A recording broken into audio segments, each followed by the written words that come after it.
এই আমাদের মাংসের আলু ভাজা হচ্ছে।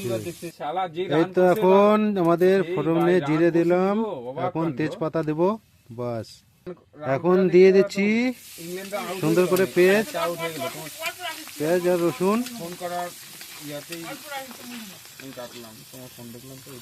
পেঁয়াজ আর রসুন এখন দিয়ে দিচ্ছি, আরামসে কিছুটা ম্যারিনেট করে নেব, বাস।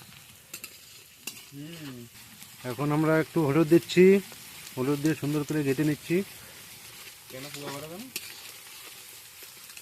এই আমার সমন দিয়ে এসেছে, এখনও মুড়ি খাচ্ছে, তেল দিয়ে মুড়ি মাখাচ্ছে আর খাচ্ছে। এখন এই যে রান্না বাড়ির কাছে তো আসেই না, দেখো এখনো সব মশলা যায়নি, তাতে কি সুন্দর একটা কালার চলে এসেছে। এই চলে এলো আমাদের কাশ্মীরি লাল মির্চ পাউডার, কাশ্মীরি লাল মির্চ পাউডার চলে আসলো, সুন্দর করে ঘেটে নিতে হবে। এই আমাদের এখন যাবে পেঁয়াজ বাটা, রসুন বাটা, আদা বাটা, টমেটো পেস্ট, জিরে, ধনের গুঁড়ো সুন্দর করে মিক্স করা আছে, এখন সুন্দর করে কষাতে হবে। দেখো কি সুন্দর একটা কালার চলে এসেছে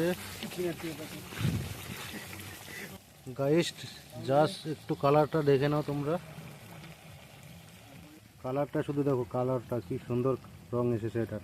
এই আমাদের এখন যাচ্ছে চিকেন কারি মশলা, একটু ছোট করে দিয়ে দিতে হবে, অল্প করে সুন্দর করে একটু দিতে হবে।